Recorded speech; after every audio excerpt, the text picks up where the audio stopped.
Bismillahirrahmanirrahim. Assalamualaikum warahmatullahi wabarakatuh. Innal hamdalillah nahmaduhu wa nasta'inuhu wa nastahdihi wa nastaghfiruh. Wa na'udzu billahi min shururi anfusina wa min sayyiati a'malina.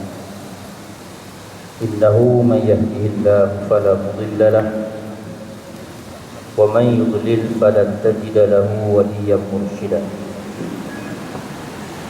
أشهد أن لا إله إلا الله وأشهد أن محمدا عبده ورسوله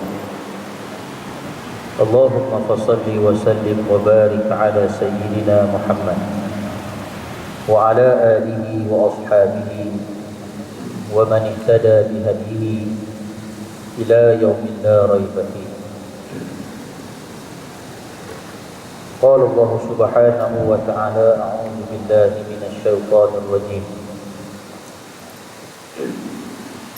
أولئك لهم جنات عدن تجري من تحتهم الأنهار يحلون فيها من أساور من ذهب ويلبسون ثيابا خضرا من سندس واستبرق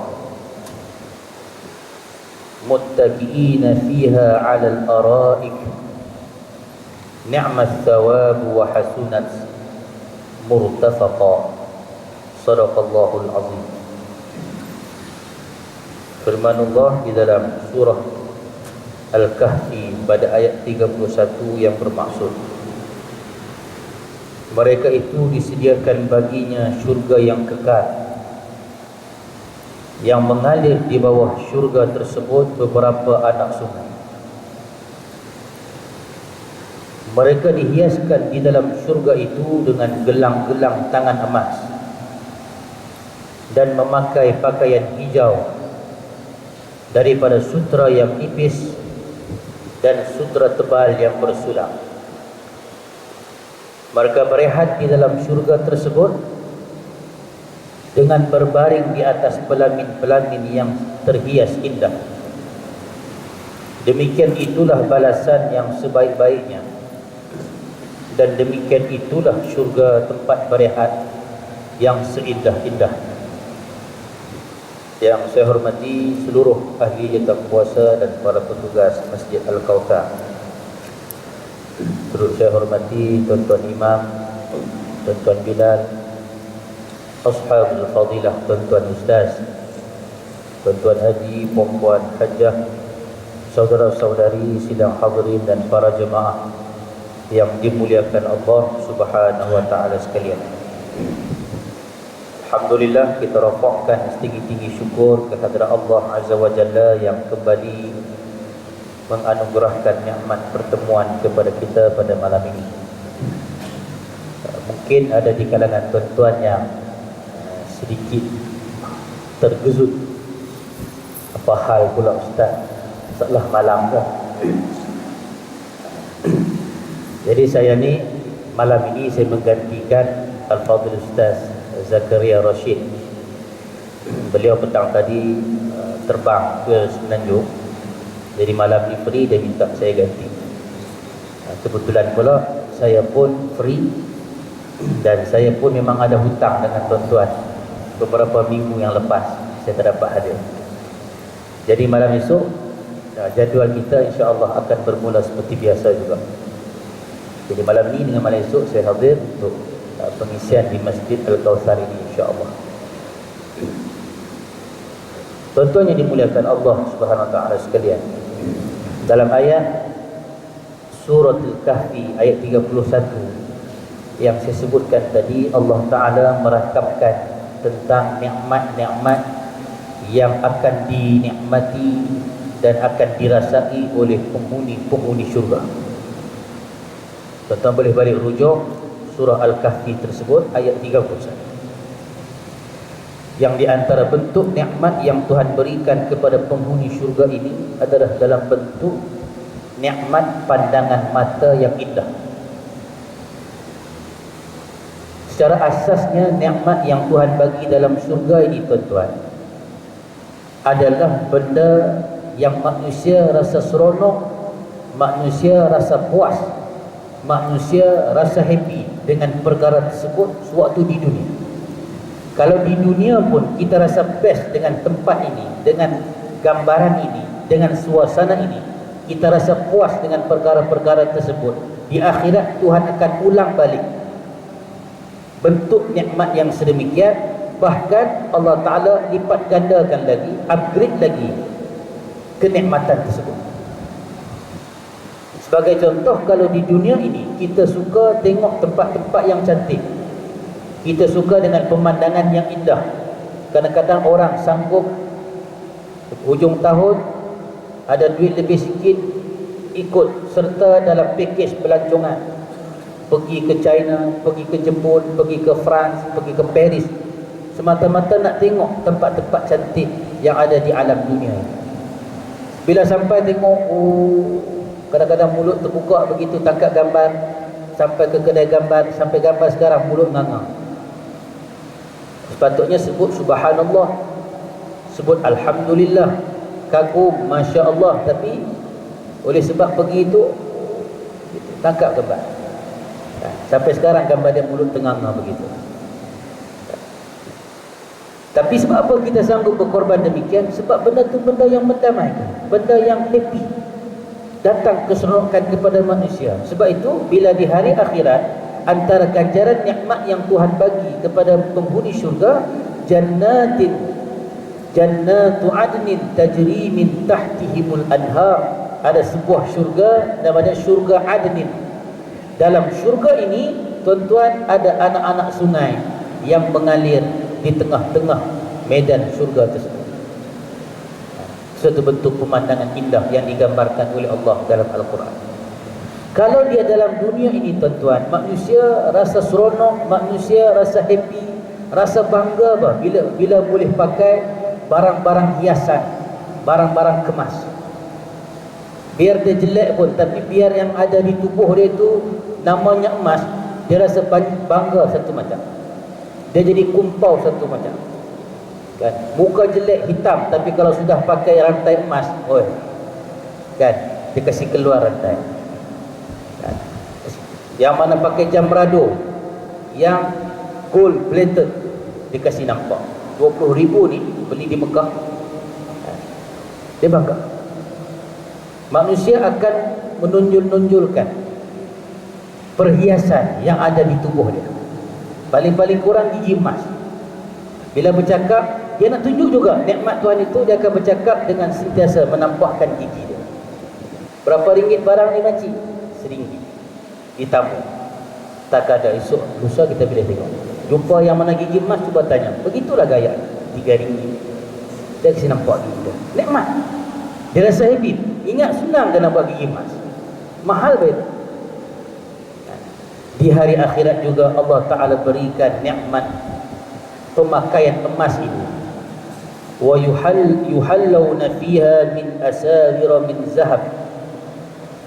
Di akhirat, penghuni-penghuni syurga akan dihiaskan dengan gelang-gelang tangan emas.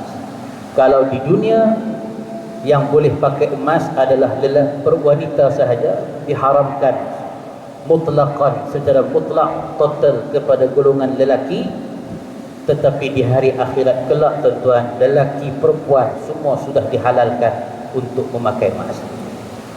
Tapi kalau sudah ada di kalangan lelaki yang tinggal di dunia ini yang sudah melanggar pantang memakai emas, dia pakai juga rantai, dia pakai juga gelang, dia pakai juga jam tangan emas, dia pakai juga necktie yang ada plate emas, dia langgar pantang larang ini. Orang ini kalau masuk di syurga nanti pun dia boleh masuk syurga, tapi dia terhalang sudah untuk memakai nikmat emas di dalam syurga yang lebih hebat, yang lebih istimewa. Dia boleh masuk, tapi member-member lain semua pakai emas, dia tak boleh pakai. Sebab apa? Kau dah langgar pantang di dunia dulu. Kalau di dalam syurga, manusia berbangga dengan pakaian yang membaluti tubuh dia. Manusia berbangga dengan pakaian sutra yang tutup badan. Lebih-lebih lagi kalau boleh pakai sutra, subhanallah. baju batik yang pakai hari Khamis tu, kadang-kadang beli yang sutra ini tuan-tuan, perempuan tak apalah boleh pakai, lelaki tak boleh pakai. Yang boleh pakai ni siapa? Yang boleh pakai pakaian sutra di kalangan lelaki kalau dia penyakit kulit. Kalau dia ada panau, ada kudis, ada gatal-gatal di kulit dia, dia jenis tak boleh pakai kain biasa-biasa, nak boleh pakai kain cotton ataupun satin, gatal, berkeringat, menyebabkan makin parah sakit dia, harus untuk dia pakai sutra.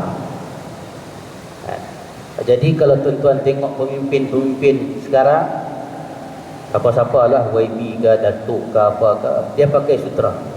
Sangka baiklah pada YB tadi, sangka baiklah pada Datuk-Datuk tadi, mungkin gatal, mungkin panau barangkali, sebab tu dia pakai. Kita yang tak pakai ni sebab kulit kita cantik, okey, SG-Man punya geng kan, dia ni mungkin panau, mungkin kurap, kalau kita mana tahu, sebab tu dia pakai baju batik kan. Kita yang geng lasak-lasak ini pakai baju biasa kan. Jadi geng yang panau, geng yang kudil, yang penyakit gatal ni, ngamlah dia pakai sutra, sebab itu sesuai untuk sakit yang ada pada kulit dia. Kita sangka baiklah pada dia orang. Jadi kalau tak mau tuan-tuan dianggap berpenyakit, kalau tak mau dianggap kita ni berkudis, panau, berkurap, jangan pakai baju sutra. Taruhlah untuk kita pakai di alam akhirat nanti. Baru warna yang dinyatakan dalam ayat Quran surah Kahfi ni tuan-tuan, warna hijau lagi kan. Rupanya warna hijau ini merupakan warna ahli syurga. Dan Allah Ta'ala menggambarkan nikmat syurga ini hulwatun khadirah. Dunia ini pun Tuhan gambarkan dalam hadis Nabi, dunia ini adalah hulwah, manis, dan juga warna hijau yang mendamaikan. Jadi pakaian warna hijau ini tuan-tuan adalah warna ahli syurga. Rasulullah SAW pun ada ketika tertentu Nabi akan berjubah hijau dan juga berserban hijau. So selain daripada warna putih, hijau juga adalah warna sunnah Rasulullah SAW. Kemudian antara nikmat di dunia lagi, manusia suka santai, manusia suka baring-baring, manusia suka beristirahat, dan itu juga nikmat yang Tuhan beri sewaktu di syurga. Digambarkan dalam ayat ini, muttaqiina fiha 'alal araik, bukan saja bersantai atas katil biasa-biasa, bersantai di atas araik, atas pelamin yang siap terhias indah. Boleh baring, boleh bergaya macam-macam di atas pelamin tersebut. Semua ini adalah ganjaran syurga, tempat rehat yang indah dan semolek-moleknya untuk penghuni syurga Allah Subhanahu wa ta'ala. Baik tuan-tuan, kalau itulah gambaran indahnya syurga, sudah pasti yang nak masuk syurga ini memiliki sifat ataupun karakter yang cukup istimewa. Nak masuk tempat yang hebat, nak masuk tempat yang istimewa ini pun artinya mesti manusia yang punya perwatakan yang berbeza daripada orang lain. Mesti ada sifat sebagai penghuni syurga, mesti ada karakter sebagai orang yang layak menikmati semua perkara yang kita sebutkan tadi. Kerana itulah dari dalam sebuah hadis yang diriwayatkan daripada Harithah bin Wahab. Harithah bin Wahab ini meriwayatkan sepotong hadis daripada Rasulullah sallallahu alaihi wasallam. Qala Rasulullah sallallahu alaihi wasallam, "Ala ukhbirukum bi ahlil jannah?" Maukah kamu wahai sahabatku, aku beritahu, aku gambarkan sifat-sifat ahli syurga? Kamu mau tahu ke tidak sifat ahli syurga ni macam mana? Yang layak untuk duduk dalam pakaian sutra tadi, gelang tangan daripada emas, berbaring selesa di atas pelamin-pelamin yang dihias indah, duduk dalam syurga yang pemandangannya cukup indah. Apa sifat dan juga karakter mereka?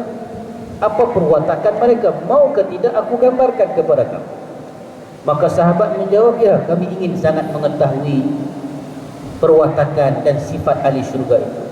Nabi bagi tahu kepada sahabat dan beritahu kepada kita juga selaku umat dia, kullu dha'ifin mutadha'af law aqsama 'ala Allahi la abarra.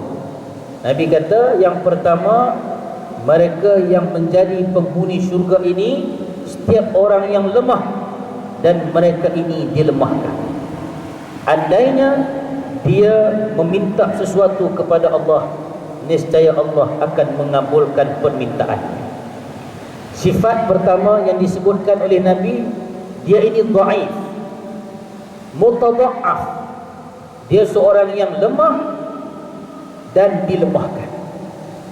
Inilah perwatakan ahli syurga, mereka yang digambarkan sebagai ashabul yamin, sebagai penghuni-penghuni syurga, golongan-golongan kanan yang mendapat nikmat syurga yang cukup istimewa. Maka ulama-ulama hadis membincangkan apakah maksud dhaifun mutadha'af, seperti mana yang dimuatkan di dalam hadis sahih Imam Bukhari dan juga Imam Muslim.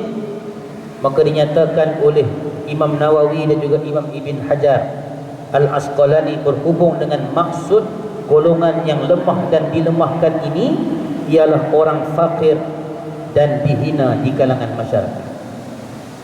Orang yang fakir, dia dah fakir, dia miskin, dihina lagi dalam kelompok masyarakat.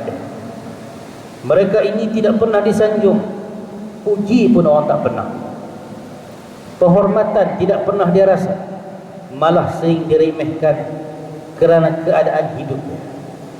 Disebabkan dia miskin hina, disebabkan dia papa kedana, siapa pun tak pernah peduli dia, menyebabkan dia ini sering diremehkan, kehadiran dia pun tidak dirasai dalam apa-apa majlis dan juga function.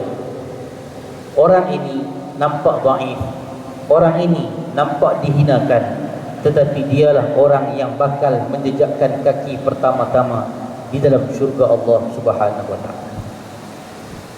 Ini satu peringatan.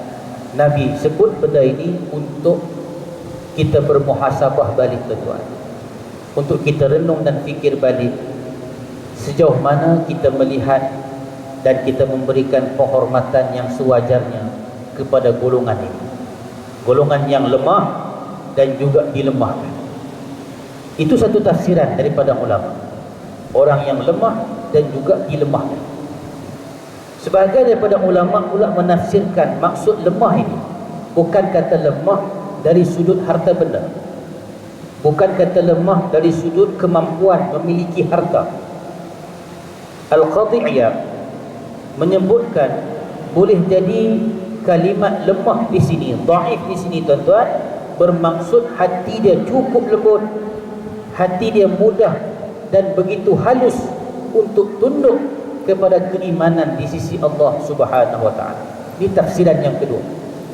Tafsiran yang pertama merujuk kepada golongan masyarakat yang memang miskin susah, yang memang dia ini dihina, tidak ada kedudukan dalam masyarakat, siapa tengok pun tak peduli.